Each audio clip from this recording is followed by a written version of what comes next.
ఎన్నికలకు సంబంధించి సమగ్ర విశ్లేషించడానికి లైవ్లో మనతో జాయిన్ అయ్యారు geo political affairs expert senior journalist Suresh Kochetla garu. నమస్తే సురేష్ గారు. నమస్కారం. యుద్ధం ఎప్పుడు ఆగుతుంది? 15 రోజులు అయిపోయింది. నిన్నటికి నిన్న చూశారు, లాస్ట్ వీక్ కూడా మీరు చెప్పారు, లులు వాళ్ళు స్పెషల్ చార్టర్డ్ ఫ్లైట్ పెట్టి మరి కూరగాయలు, పండ్లు, పాలు అన్నీ ఇక్కడి నుంచి కువైట్కి పంపించారు. నిన్న కూడా పంపించారు మళ్ళీ నిన్న స్పెషల్ ఫ్లైట్. ఎప్పుడు ఆగుతుందని ట్రంప్ కూడా తెలియదు. ఇప్పుడు ఆ పరిస్థితిలో ఉన్నాం మనం. ఎందుకంటే మొదలు పెట్టారు కానీ యుద్ధం ఆపుతారు ఎవరనేది ఎవరికి తెలియదు. దీనికన్నా ముందు కూడా మనం మాట్లాడుకున్నాం. మన వైపు ఆపరేషన్ సింధూర్ జరిగినప్పుడు మోదీ గారు 4 రోజులు అది బంద్ చేస్తే చాలామంది మోదీ గారు దగ్గర అడిగారు, ఎందుకండి ఈ 4 రోజులు మీరు యుద్ధం అంతా ఆపేశారు, ఇంకా నడవాలండే కదా, ఒక నెల నడుస్తే బాగుంటుంది, పాకిస్తాన్ అంతా మన చేతికి వచ్చేస్తుండే అని. అదొక స్కిల్ అండి, యుద్ధం ఆపడం అనేది. మనం రష్యా యుక్రెయిన్ చూస్తున్నాము. మొదలైంది, అందరు అన్నారు 2-3 వారాల్లో పుటిన్ వాళ్ళని ఫినిష్ చేసి జెలెన్స్కీని ప్యాక్ చేసి పడేస్తాడని. కానీ ఇప్పుడు 4 సంవత్సరాలే ఎక్కడ ఆగట్లేదు. లెబనాన్ ఇజ్రాయెల్ గొడవ, అది కూడా ఎప్పటి నుంచో నడుస్తుంది, 10, 20, 30 సంవత్సరాల నుంచి నడుస్తుంది. ఇప్పుడు కొంచెం గాజా వైపు కొంచెం తగ్గింది, ఇప్పుడు అక్కడ ఎక్కువ లొల్లి లేదు. హూతీలు కూడా ఇప్పుడు ఏం చేయట్లేదు. కానీ ఈ జరుగుతున్న యుద్ధానికి ఎప్పుడు స్టాప్ వస్తుంది అనేది దానికి ఒక పెద్ద ప్రశ్న. కారణం ఏంటంటే, ఒకటి, ప్రెసిడెంట్ ట్రంప్కి దీనికి ఒక స్ట్రాటజీ లేదు. మనం ఒక యుద్ధానికి దిగేటప్పుడు ఒక స్ట్రాటజీ ఉంటుంది. ఫర్ ఎగ్జాంపుల్ మన స్ట్రాటజీ ఏముండే, మనం సింధూర్కి వెళ్ళినప్పుడు వాళ్ళ టెర్రరిస్ట్ క్యాంప్ని కొట్టాలి, ఒకటే స్ట్రాటజీ ఉండే మనకి. దాంట్లో 21 టార్గెట్స్ మనకు ఇంటెలిజెన్స్ వాళ్ళు ఇచ్చారు, మన ఆర్మీకి, ఎయిర్ ఫోర్స్కి. 9 కొట్టేసాం. 9 కొట్టాం మనం. ఎందుకంటే మొత్తం 21 కొట్టక్కర్లేదు, అది చాలా డీటెయిల్గా అయిపోతుంది, ప్రాబ్లం ఉండొచ్చు. 9 కొడతాం. ఈ 9లో ఉన్నారు వీళ్ళందరూ అక్కడే కూర్చున్నారని కొట్టారు. అయిపోయిన తర్వాత మన అన్న ప్రెస్ కాన్ఫరెన్స్ పెట్టాం సాయంత్రం, ఫినిష్డ్, ఇక మేము దీన్ని పొడిగించట్లేదు, ఇక్కడ బంద్ చేసేస్తున్నాం అని చెప్పారు. పాకిస్తాన్ కూడా ఏం చేయకుండా బాగుంటుందని చెప్పి. కానీ వాళ్ళు ఏం చేస్తారు, మన వైపు కొట్టాలి కదా, మన వైపు టెర్రరిస్ట్ క్యాంప్ లేదు. అప్పుడు ఏం చేశారు, మన ఆర్మీ అసెట్ మీద దాడి చేయడానికి ట్రై చేశారు. న్యూఢిల్లీ మీద ఒక మిసైల్ పంపించారు, న్యూఢిల్లీ వైపు. అది మనం సిర్సా దగ్గర కొట్టుపడేసాం, హర్యానాలో. నెక్స్ట్ డే 3వ రోజు మనం ఏం చేసాం, వాళ్ళ కంప్లీట్ రాడార్ని, వాళ్ళ కంప్లీట్ యాంటీ ఎయిర్క్రాఫ్ట్ సిస్టమ్స్ని కొట్టుపడేసాం మొత్తం. దాని తర్వాత ఇప్పుడు ఇరాన్లో జరుగుతున్నట్లు ఫ్రీ హ్యాండ్ అయిపోయింది, మనం ఎక్కడ కావాలంటే తిరిగి వచ్చి అక్కడికి, ఆ పరిస్థితికి వచ్చేసాము. మన ఎయిర్క్రాఫ్ట్ 4వ రోజు వెళ్ళి వాళ్ళ రన్వేలు, వాళ్ళ హ్యాంగర్లు, మిగతా అసెట్స్ మొత్తం కొట్టుపడేసాం. దాంతో యుద్ధం అయిపోయింది. సాయంత్రం కాగానే వాళ్ళ DGMO, director general military operation, phone చేసి కొంచెం మాకు ఒక సీజ్ ఫైర్ కావాలని అడిగారు. సో మనం ఏం చెప్పామంటే, ఓకే ఫైన్, మనం పొలిటికల్ ఎస్టాబ్లిష్మెంట్ దగ్గర క్లియరెన్స్ తీసుకుంటామని ప్రధానమంత్రి మోదీ దగ్గర వెళ్ళి ఉంటుంది, రాజ్నాథ్ సింగ్ గారితో మాట్లాడుంటారు, ఆర్మీ చీఫ్తో మాట్లాడారు, ఎయిర్ ఫోర్స్ చీఫ్ మాట్లాడిన తర్వాత ఓకే సీజ్ ఫైర్ అని చెప్పాము. అప్పుడు 4 రోజులకి యుద్ధం ఆగిపోయింది. కానీ అప్పుడు కూడా మోదీ గారు అన్నారు, ఈ యుద్ధం ఆగలేదు, ఇది పాజ్ బటన్ ప్రెస్ చేసి, పాజ్ అంతే, స్టాప్ బటన్ ప్రెస్ చేయలేదు. ఇక్కడ ప్రాబ్లం వస్తుంది. ప్రెసిడెంట్ ట్రంప్ యుద్ధం మొదలు పెట్టినప్పుడు ఆయన మెయిన్ కారణాలు అక్కడ ఎందుకు వెళ్ళాడంటే, ఒకటి యురేనియం. ఈ యురేనియం ఇప్పుడు కాదు, ఇది చాలా సంవత్సరాల నుంచి యుఎస్కు ఇరాన్కి నడిమిట్లో ఉన్న ఒక గొడవ. ఇది ఇరాన్కి ఏం కావాలంటే, వాళ్ళు ఒక షియా నేషన్, పక్కన అందరూ సునీలు, ఎక్సెప్ట్ ఇరాక్లో వీళ్ళొక మెజారిటీ పాపులేషన్ ఉంది, అక్కడ మైనారిటీ పాపులేషన్ షియా వాళ్ళు ఉన్నారు అక్కడ కూడా. దానికోసం ఇప్పుడు చూస్తున్నారు చూడండి, యుద్ధం ఇప్పుడు ఇరాక్ వైపు కూడా వెళ్ళింది. ఈ పరిస్థితుల్లో ఫస్ట్ వాళ్ళ యురేనియం, రెండవది వాళ్ళ దగ్గర ఉన్న బెలిస్టిక్ మిసైల్స్ అండ్ డ్రోన్స్, దీన్ని ధ్వంసం చేయడం, ఇది రెండవది ఉండే, ఆ ఫెసిలిటీస్ని ధ్వంసం చేయడం. మూడవది రెజీమ్ అంటే అక్కడ కొత్తగా రెజీమ్ని తీసుకురావాలి. ఈ 3 అబ్జెక్టివ్స్ ఉండే. మొదటి రోజు 2 శనివారాల ముందు, ఎగ్జాక్ట్లీ 2 వీక్స్ బిఫోర్, వాళ్ళ ఇరాన్లో తెహరాన్లో ప్రెసిడెన్షియల్ కాంపౌండ్ మీద వాళ్ళ సుప్రీం లీడర్ మీటింగ్ నడిపిస్తున్నప్పుడు కొట్టారు. ఆయన చనిపోయారు, తోడు 40 మంది చనిపోయారు. సో ఇరాన్ ఏమనుకున్నారంటే, ఇరాన్ ఏమనుకున్నారంటే, ఇరాన్ అయిపోయింది, ఇక్కడి నుంచి రెజీమ్ పడిపోతుంది, వాళ్ళ మొత్తం టాప్ లీడర్షిప్ అందరు పోయారు కదా అని. కానీ అట్లా జరగలేదు. మనం చూసామంటే అదే రోజు ఇజ్రాయెల్ వ్యతిరేకంగా కానీ వాళ్ళ పక్కన ఉన్న అరబ్ నేబర్స్ మీద దాడి చేయడం మొదలుపెట్టారు. ఇది యుఎస్ ఫ్యాక్టర్ చేయలేదు. ఇజ్రాయెల్ మీద దాడి చేస్తారని 100% తెలుసు. అమెరికన్ ఎయిర్ ఫోర్స్ కానీ వాళ్ళ నేవల్ అసెట్స్ కానీ అన్ని బహ్రెయిన్లో కానీ, దుబాయ్లో కానీ, కువైట్లో కానీ ఖతార్లో కానీ సౌదీ అరేబియాలో ఉన్న దాన్ని కొడతారు, అది కూడా మెంటలీ ప్రిపేర్డ్గా ఉన్నారు. కానీ యూఏఈలో ఉన్న దుబాయ్లో ఉన్న అక్కడ ఉన్న ఎయిర్పోర్ట్ మీద దాడి చేయడం, పామ్ జుమరీ మీద దాడి చేయడం, ఇటువైపు మనామాలో ఉన్న యుఎస్ 5th ఫ్లీట్ మీద దాడి చేయడం, అక్కడున్న పక్కన మిగతా ఎయిర్పోర్ట్ వాళ్ళ మిలిటరీ ఇన్స్టాలేషన్ మీద దాడి చేయడం ఎప్పుడు వీళ్ళు ఆలోచించలేదు. వీళ్ళు అనుకున్నారు ఇరాన్ ఎప్పుడు వాళ్ళ నేబర్స్తో గొడవ పెట్టుకోరు. కానీ ఇరాన్ ఏం చెప్తున్నారంటే వాళ్ళ లాజిక్ చాలా క్లియర్ వాసుదేవన్ గారు.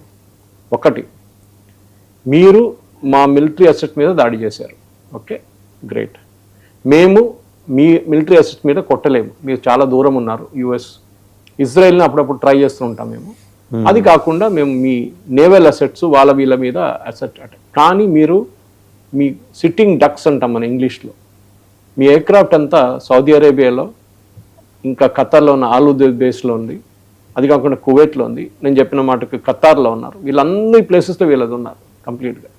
అక్కడ మేము దాడి చేస్తాం వాళ్ళ మీద, వెరీ క్లియర్. మీరు మమ్మల్ని ఇక్కడ కొడితే అసిమెట్రిక్ వార్ఫేర్ ఇది, అంటే సిమెట్రిక్ వార్ఫేర్లో ఒక యుద్ధం ప్లాన్డ్గా ఉంటుంది. ఒకవైపు నుంచి సైన్యం వస్తున్నారు, మనం కూడా ఒకవైపు వెళ్తున్నాం బాహుబలి స్టైల్లో. ఇప్పుడు అట్లా లేదు. యుక్రెయిన్ రష్యా వార్ మొదలైనప్పుడు ట్యాంకులు యూజ్ చేస్తారు చాలా మటుకు, చాలామంది సైనికులు చనిపోయారు, 1,00,000 మంది ఇక్కడ 1,00,000 మంది అక్కడ. కానీ ఒక 2 సంవత్సరాల తర్వాత స్ట్రాటజీ మార్చేస్తారు, రష్యా మార్చారు, యుక్రెయిన్ కూడా మార్చింది. మిసైల్స్ యూజ్ చేయడం మొదలుపెట్టారు, వీళ్ళు వాళ్ళని కొట్టడం, వాళ్ళు వీళ్ళని కొట్టడం, డ్రోన్స్ యూజ్ చేయడం మొదలుపెట్టారు. కంప్లీట్ వార్ స్ట్రాటజీ మారిపోయింది. యుక్రెయిన్ రష్యా వార్ని ఇప్పుడు ఇరాన్ వైపు కూడా అదే స్ట్రాటజీ నడుస్తుంది. మేము యుఎస్ లాగా ఎయిర్ ఫోర్స్ యూజ్ చేయలేము, మా దగ్గర ఎయిర్ ఫోర్స్ లేదు, ఉన్నది కూడా వీళ్ళు మొత్తం ధ్వంసం చేసేసారు. మా దగ్గర నేవీ లేదు, ఉన్న షిప్లన్నీ వీళ్ళు కొట్టుపడేశారు. ఒకటి శ్రీలంక వైపు ఉన్న షిప్ని కూడా ధ్వంసం చేశారు. సో మేమేం చేస్తాం, అసిమెట్రిక్ వార్. మాకు తెలిసిన మట్టుకు మేము మిమ్మల్ని ఒక ఇండైరెక్ట్ రూట్ నుంచి కొడతాం. అదేంటి, డ్రోన్లు యూజ్ చేయడం, మిసైల్స్ యూజ్ చేయడం, బ్యాలిస్టిక్ మిసైల్స్. దీంతో యుఎస్ ఇట్లాంటి సిచ్యువేషన్ ఎప్పుడు వాళ్ళు ఆలోచించలేదు వాళ్ళ వైపు. అది పెద్ద ఒక తప్పు.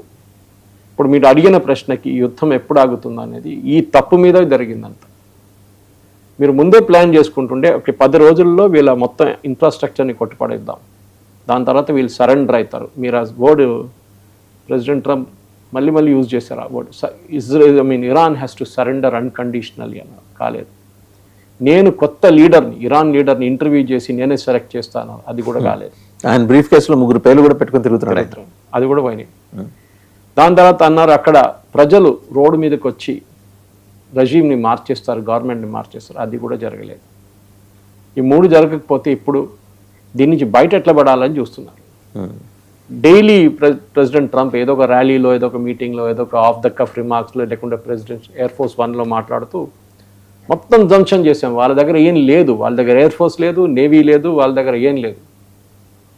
వితిన్ 5 minutes ఒక మిసైల్ వెళ్తుంది ఇక్కడి నుంచి అక్కడికి, ఇరాన్ నుంచి ఎక్కడో వెళ్ళి దుబాయ్ మీదనో, లేకుంటే కువైత్ మీదనో, లేకుంటే ఖతార్ మీద వెళ్ళి పడిపోతుంది, మళ్ళీ అక్కడ డ్యామేజ్ జరుగుతుంది. అప్పుడు ట్రంప్ ఏమంటారు, అప్పుడు ఏమన్నారు, నెక్స్ట్ 6 hours సైలెంట్గా ఉంటారు. మళ్ళీ పీట్ హెస్గెత్ వస్తారు, ఆయన డిఫెన్స్ సెక్రటరీ ఆఫ్ వార్, ఆయన అక్కడ డేన్ కింగ్ అని చెప్పి వాళ్ళ joint chief of staff press conference పెడతారు. అక్కడ కూడా మేము మొత్తం వాళ్ళని ఫినిష్ చేసేసాము, ఇంకా వాళ్ళ దగ్గర ఏం లేదు అంటారు. 10 నిమిషాల తర్వాత వాళ్ళు ఇంకో మిసైల్ ఇంకో ప్లేస్లో పడేస్తారు. సైకలాజికల్ వార్ఫేర్ నడుస్తుంది. Iran, it seems Iran has upper hand అండి. అప్పర్ హ్యాండ్ అని చెప్పలేము, కానీ స్ట్రాటజిక్ గా వెళ్తున్నారు. మీరు వియట్నాం చూడండి, వియట్నాంలో you're talking of long back. Vietnam war జరిగినప్పుడు అమెరికాకి పై చేయి ఉండే ఎప్పుడైనా, బికాజ్ వాళ్ళ దగ్గర ఆర్మీ అది ఇది ఎయిర్ ఫోర్స్ ఆ టైంలో కూడా. కానీ ఏం జరిగింది, ఒక గరిల్లా ఆర్మీ వీళ్ళు అనుకోకుండా ఉండడానికి వెనక నుంచి కొట్టడం, ఏదో గల్లీల నుంచి వచ్చి కొట్టడం, ఫారెస్ట్లో ఆపరేట్ చేయడం. వీళ్ళకి తెలియదు ఫారెస్ట్ ఆపరేషన్స్ ఎట్లా, ఫారెస్ట్ టోపోగ్రఫీ తెలియదు. యుద్ధం అనేది వీళ్ళు అనుకున్నారు అర్బన్ ల్యాండ్స్కేప్లో ఉంటుంది అనుకున్నారు, కాదు. వియట్నాం ఓడిపోయారు. వియట్నాం వాజ్ ద మోస్ట్, ఏంటి అమెరికాకు ఒక ఇన్సల్ట్ లాగా అయిపోయింది. ఇప్పుడు కూడా దాని గురించి అమెరికా మాట్లాడడానికి కూడా రెడీగా లేరు, ఏం జరిగింది వియట్నాంలో. దాని తర్వాత చాలా యుద్ధాలు ఉన్నాయి అట్లాంటివి. మీరు సొమాలియాలో చూడండి ఏం జరిగింది. దాని తర్వాత ఆఫ్ఘనిస్తాన్ క్లాసిక్ ఎగ్జాంపుల్. ఇంత పెద్ద ఫోర్స్ని తీసుకెళ్ళి బూట్స్ ఆన్ ద గ్రౌండ్ అంటారు, పారిపోయారు. ఇరాక్కి వెళ్ళారు. ఇరాక్ వెళ్ళే ముందు ఇరాన్ వార్ ఒకటి నడిచింది, మీకు గుర్తుంటుంది. సద్దాం హుసేన్ ఇరాన్ మీద దాడి చేశారు. వీళ్ళందరూ మిగతా అన్ని దేశాలు కలిసి సద్దాం హుసేన్ సపోర్ట్ చేశారు. ఎందుకంటే వాళ్ళు ఇరాన్ ఎట్లనే కొట్టాలని చెప్పేసి. కానీ అది జరగలేదు. ఇరాన్ వాళ్ళ టైటిల్ హోల్డ్ చేస్తారు. వాసుదేవన్ గారు ఒకటి మనం మర్చిపోకూడదు, మన ఏషియన్ సబ్ కాంటినెంట్ కానివ్వండి, చాలా మట్టుకు even towards South East Asia, ఈ దేశాలన్నీ ఇంక్లూడింగ్ వెస్ట్ ఏషియా ఏదో ఒక టైంలో Britain, France, Dutch, French, Portuguese ఎవరో ఆక్యుపై చేసుకున్నారు, కాలనీస్. ఇవన్నీ కాలనీసే. కానీ ఒకటే దేశం మిడిల్ ఈస్ట్ కానీ ఏషియాలో కానీ ఇరాన్ ఒక్కటే కాన్కర్ ఇండిపెండెంట్గా ఉంది ఆ టైం నుంచి. చాలా పాత సివిలైజేషన్ వాళ్ళ దగ్గర. అప్పుడు ఆలోచించండి, మన దేశం కూడా బ్రిటిష్ వాళ్ళు పరిపాలించారు, కానీ ఇరాన్ ఏం చేయలేకపోయారు వాళ్ళు. And they are very very proud of that culture. Even Iran Iraq వార్లో కూడా ఎవరు గెలవలేదు. టెక్నికలీ ఇరాన్ ఓడిపోయారు, కానీ ఒక్క ఇంచు టెరిటరీ కూడా వాళ్ళు ఇవ్వలేదు. వాళ్ళ వైపు నుంచి లక్షలాది మంది చనిపోయారు, but they did not give 1 inch of the territory also. So ఆ పర్షియన్ ఒక ఇది చూడండి, వాళ్ళ పట్టు, అది వాళ్ళు ఉంచుకున్నారు. ఇప్పుడు అదే జరుగుతుంది. ఇప్పుడు కూడా జరుగుతున్న యుద్ధంలో చూడండి, ఇరాన్ వైపు నుంచి 1 inch భూమి కూడా ఎక్కడ వెళ్ళలేదు. దాని తర్వాత సద్దాం హుసేన్ కువైట్ మీద దాడి చేశారు. అప్పుడు ఈ అలైడ్ ఫోర్సెస్ అందరు కలిపి, యుఎస్ మిగతా అందరు కలిసి సద్దాం హుసేన్ వ్యతిరేకంగా ఈసారి క్యాంపెయిన్ చేశారు. సద్దాం హుసేన్ దాంతో వీక్ అయిపోయింది. దాని తర్వాత సద్దాం హుసేన్ని వెపన్స్ ఆఫ్ మాస్ డిస్ట్రక్షన్ అని చెప్పి వీళ్ళు వెళ్ళి కొట్టేసి ఫేస్ చేస్తారు. ఇప్పుడు ఇరాక్లో ఎవరు ప్రధానమంత్రి ఎవరిదో ఎవరికి తెలియదు. ఇరాన్ స్ట్రాటజీ ఒకటి అర్థం చేసుకోవాలి. ఎందుకు యుద్ధం, ఎందుకు ప్యాలెస్టైన్? అరబ్ దేశాలన్నీ వాళ్ళకి ఒక ఆయిల్ బూమ్ వచ్చినప్పుడు 60s 70sలో వాళ్ళు ప్యాలెస్టైన్ అనే ఒక కాన్సెప్ట్ని పక్కన పెట్టేశారు. దాని తర్వాత కూడా వాళ్ళ డబ్బులు వచ్చినాయి, న్యూలీ రిచ్ బిల్డింగ్లు కట్టడం అది ఇది మొదలు పెట్టారు వాళ్ళు. ప్యాలెస్టైన్ అక్కడే ఉండిపోయింది, వాళ్ళ దగ్గర ఆయిల్ లేదు, ఏం లేదు. ఇరాన్ ఏం ఆలోచించుకున్నా అంటే 70s 80sకి వచ్చేదాకా ప్యాలెస్టైన్ ఎవరు పట్టించుకోవట్లేదు. పిఎల్లో ఒకరే ఉన్నారు, ప్యాలెస్టైన్ లిబరేషన్ ఆర్గనైజేషన్, అది యాసిర్ అరాఫత్. వీళ్ళొక్కరే పోరాటం చేస్తున్నారు, మనం కూడా దిగాలి కదా అని చెప్పి ఇరాన్ ఏం చేశారు, వాళ్ళ ప్రాక్సీస్ని మొదలు పెట్టారు. మనం అక్కడ దాకా వెళ్ళి కొట్టలేము ఇజ్రాయెల్ని, ఒక పని చేద్దాం, హెజ్బుల్లాని మనం ఫండింగ్ ఇస్తాం. ఇక్కడ పిఎల్లో వ్యతిరేకంగా ఉన్న ఒక ఆర్గనైజేషన్ ఉంది, వాళ్ళ పేరు హమాస్. పిఎల్లోకి వాళ్ళకి పడదు. ఆలోచించండి, ప్యాలెస్టైన్ అన్నిట్లో 2 గ్రూప్స్. ఓకే, ఇప్పుడు కూడా గాజా టెరిటరీ ప్యాలెస్టైనియన్ అథారిటీ చేకింది ఉంది, కానీ వాళ్ళు అక్కడ వెళ్ళలేకపోతున్నారు. వెస్ట్ బ్యాంక్ వాళ్ళ చేతిలో ఉంది. ఈ పరిస్థితుల్లోనే వీళ్ళు హమాస్ని, హెజ్బుల్లాని ఆమ్ చేయడం, హూతీల తర్వాత వచ్చారు. సో ఇరాన్ ఒక లాజిక్ ఏంటంటే, మేము ఒకటే షియా నేషన్, పక్కన ఎవరు లేరు మాకు, కానీ మా సర్కిల్ ఆఫ్ ఇన్ఫ్లుయెన్స్ పెంచాలంటే మేము we have to go towards భూభాగాన్ని మేము విస్తరించుకోవాలి. ప్యాలెస్టైన్ కాస్ ఎవరు పట్టించుకోవట్లేదు చూడండి. అరబ్స్ కంట్రీస్, మేము పర్షియన్స్ ఒకటే పట్టించుకుంటున్నాం, మేము ప్యాలెస్టైన్ కోసం పోరాటం చేస్తున్నాం. ఒక టైంకి యాసిర్ అరాఫాత్కే డౌట్ వచ్చింది, నేను పోరాటం చేస్తున్నానా లేకుంటే వీళ్ళు ఇరానియన్స్ చేస్తున్నారని చేస్తుంది. మనం అర్థం చేసుకుని ఇరాన్ అదే టైంలో ఇరాన్లో కూడా కొన్ని పొలిటికల్ కొంచెం జరిగింది అనుకోండి. ఒకటి మనం గుర్తుపెట్టుకోవాలి, 1953లో వీళ్ళ దగ్గర డెమోక్రసీ ఉండే, చాలా మంచి డెమోక్రసీ ఉండే. ఆ డెమోక్రసీని US and MI6, US CIA and MI6 కలిసి అప్పుడున్న ప్రధానమంత్రిని దిప్పేశారు కిందికి. ఎందుకు?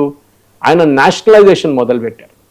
అంటే వీళ్ళు ఏమన్నారంటే, మా దగ్గర అప్పుడే వీళ్ళకి కూడా ఆయిల్ వచ్చింది మిగతా అరబ్ కంట్రీస్తో. వీళ్ళు ఏమన్నారంటే, మా దగ్గర నుంచి తీసుకెళ్తున్న ఆయిల్ను మాకేమైనా డబ్బులు ఇవ్వండి. బ్రిటన్ తీసుకెళ్తున్నారు, వాళ్ళు 10 పైసలు ఇవ్వట్లేదు, 10 దిరమ్లు ఇవ్వట్లేదు, వాళ్ళ లోకల్ కరెన్సీలు ఏమి ఇవ్వట్లేదు. వీళ్ళకి ఆయిల్ అంతా పట్టుకెళ్తాయి, ఎందుకంటే మేమే స్థాపించాం కదా, ఇదంతా మాదే కదా, ఇది ఏరియా అంతా మేము తీసుకెళ్తున్నాను. సో దట్ టైం చాలా మటుకు ఈయన కోపం వచ్చి ఏం చేశారంటే నేషనలైజ్ చేశారు కంప్లీట్గా. అంటే మన దగ్గర అప్పుడు ఎయిర్ ఇండియా తీసుకున్నారు. సో 1953లో the prime minister's name was Mohammad Mossadegh. ఆయన్ని CIA అండ్ MI6 కలిసి కిందకి దింపేశారు. ఓకే, దాని తర్వాత 1989లో ఇన్ఫాక్ట్ ఆ పదవే కంప్లీట్ తీసేశారు. ఇప్పుడు ప్రధానమంత్రి అయిన పోస్ట్ లేదు ఇరాన్కి ఓన్లీ ప్రెసిడెంట్. వీళ్ళేం చేశారంటే దాని తర్వాత షా ఆఫ్ ఇరాన్ తీసుకొచ్చారు. దానికన్నా ముందు వాళ్ళ నాన్నగారిని, ఈ మొసద్దే ఉన్న దానికన్నా ముందు ఇప్పుడున్న కింగ్ ఒకడు కూర్చున్నాడు చూడండి, యుఎస్ లో ఉన్నాడు, వాళ్ళ grand father Shah of Iran వాళ్ళ ఫాదర్ని దానికన్నా ముందు వాళ్ళు తీసుకొచ్చి కూర్చోబెట్టారు. ఆయన కిందకి దింపిన తర్వాత డెమోక్రసీ వచ్చింది అక్కడ. ఇప్పుడు డెమోక్రసీ పోయింది ఇరాన్లో. ఎవరు పని చేశారు? US అండ్ MI6 అంటే బ్రిటిష్ ఇంటెలిజెన్స్ కలిసి చేసిన పని CIA. తో మీరు డెమోక్రసీ అని మాట్లాడతారు, కానీ మీరే కదా ఒక డెమోక్రట్లీ ఎలక్టెడ్ గవర్నమెంట్ మొహమ్మద్ మసూదే గవర్నమెంట్ని మీరు ఇరాన్ వాళ్ళ అసెట్స్ని నేషనలైజ్ చేశారని చెప్పి ఆయన కిందకి దింపేశారు. నేషనలిజం అంటే బేసిక్లీ వాళ్ళది ఇరానియన్స్ అసెట్ వాళ్ళ సంపద అది, వాళ్ళ సంపద అక్కడ తీసుకెళ్తున్న ఆయిల్ వాళ్ళది. దాని తర్వాత మనకు తెలిసి ఏం జరిగిందని, ఈ రెజీమ్, ఈ షా ఆఫ్ ఇరాన్ రెజీమ్ చాలా కరప్ట్ అయిపోయింది. కరప్షన్ అంటే అల్టిమేట్ కరప్షన్. ఇంకోటి వాళ్ళ పొలిటికల్ ఒపోనెంట్స్ ఎవరైనా ఉంటే వాళ్ళని జైలు వేయడం, చంపేయడం, లక్షలాది మందిని చంపారు వీళ్ళు. దాని తర్వాత మనకంతా హిస్టరీ తెలుసు. కొమేనీ వచ్చాడు, ఫ్రాన్స్ నుంచి వచ్చారు. ఆయన కూడా వచ్చినప్పుడు ఒక పాలసీ తీసుకొచ్చాడు, దట్ ఈ ముల్లాలు ఉంటారు చూడండి, అయతొల్లాలు ముల్లాలు, వీళ్ళు పొలిటిక్స్లో ఇంటర్ఫియర్ చేయరని చెప్పి. కానీ ఎగ్జాక్ట్లీ ఆపోజిట్ జరిగింది. వాళ్ళు పొలిటిక్స్లోనే దిగారు. దానికి పెద్ద స్టోరీ ఉంది, ఇంకో రోజు మనం చేయొచ్చు ఆ స్టోరీ. షూర్. సో ఈ ఒక పరిస్థితుల్లో ఇప్పుడు మనం చూస్తుంది ఎందుకంటే ఖమేనీ ఉన్నప్పుడు ఆయన కూడా ఏమన్నారు, ఫస్ట్ మా కొడుకుని కూడా మీరు నామినేట్ చేయకూడదు అన్నారు. నామినేట్ చేశారు. ఎందుకంటే ఒక ఎలిమెంట్ ఆఫ్ కంటిన్యూటీ కావాలి. యుద్ధం ఎక్కడ ఆగుతుందో మీరు అడిగిన ప్రశ్నకి అదొక చాలా క్రూషియల్ రీజన్. ఇరాన్ ఏమంటున్నారంటే మా దగ్గర మాట్లాడాలంటే మా సుప్రీం లీడర్తో మాట్లాడండి. కానీ వీళ్ళు అంటున్నారు సుప్రీం లీడర్ ఉన్నాడా, పోయాడా, కోమాలో ఉన్నాడా, చేయలేదు కాలేదు అంటున్నారు. ఉన్నాడా, మీరు మాట్లాడండి. అంటే వాస్తవంగా ఫస్ట్ డే నాడు అటాక్ అయినప్పుడు ఆయన అక్కడ టైంలో ఉన్నారు, కానీ ఆయన ఇంజూర్ కాలేదు. రెండో రోజు మళ్ళీ బాంబ్ చేశారు, దాంట్లో ఇంజర్డ్ అయ్యారు, బాగా సివియర్ ఇంజూర్ అయ్యారని చెప్పేసి. బట్ ఆయన పేరుతో మొన్న చూసారు కదండి, ఒక ప్రకటన వచ్చింది. అంటే ఆయన వాయిస్ కాదు, ఒక జస్ట్ ఇరాన్ ఛానల్స్ లో న్యూస్ ప్రెజెంటర్స్ చదివి వినిపించారు దాన్ని. కేవలం మనం అర్థం చేసుకోవాల్సిందంటే ఇరాన్ క్రైసిస్ లో ఇరాన్ కి అమెరికా మీద ఇంత వ్యతిరేకత ఎందుకన్నా, ఒకటి నేను చెప్పాను చూడండి, మొహమ్మద్ మసూద్ అని దింపాను. దాని తర్వాత ఈ షా ఆఫ్ ఇరాన్ దింపినప్పుడు అమెరికన్ ఎంబసీలో 144 మందిని, అమెరికన్ కన్సులేట్ మెంబర్స్ని వీళ్ళు హాస్టేజెస్గా ఉంచుకున్నారు 441 రోజులు. అది మొదలైంది జిమ్మీ కార్టర్ టైం నుంచి, ఎండ్ అయింది రొనాల్డ్ రీగన్ ఆయన ఓత్ ఆఫ్ ఆఫీస్ తీసుకున్నప్పుడు ప్రమాణ స్వీకారం చేసిన అదే రోజు ఖొమేనీ వీళ్ళందరినీ ఇడిచేశారు హాస్టేజెస్. ఎందుకంటే రొనాల్డ్ రీగన్ ఒక అష్యూరెన్స్ ఇచ్చారు ఇరాన్కి, మీకు ఏం కావాలంటే మేము చేసి ఇచ్చేస్తాం, మీరు యురేనియం ఒక్కటే ప్రాసెస్ చేయకండి, లిమిటెడ్ లెవెల్ దాకా ప్రాసెస్ చేయండి, 10% అంతే, దానికన్నా ముందు మీరు వెళ్ళకూడదు. ఇరాన్ ఓకే అని చెప్పారు. మేము దానికి సెంట్రిఫ్యూజెస్ కావాలన్నారు, మీరు తెప్పించుకోండి అన్నారు.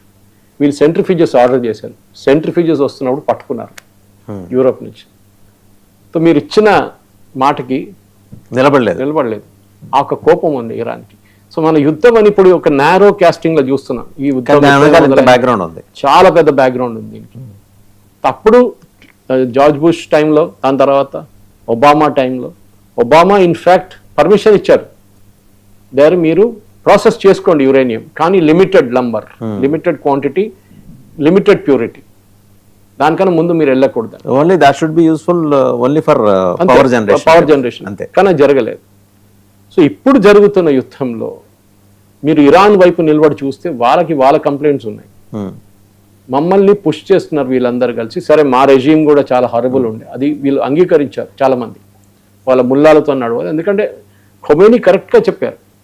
ఇన్ఫ్యాక్ట్ ఖొమేనీ చనిపోయిన తర్వాత ఖమ్నేనీని తీసుకొచ్చింది ఇంకొక ఆయన, స్పీకర్ ఆఫ్ ఇరానియన్ పార్లమెంట్ ఒక ఆయన ఉన్నారు, పేరు మర్చిపోయాను. He was the one responsible for bringing him.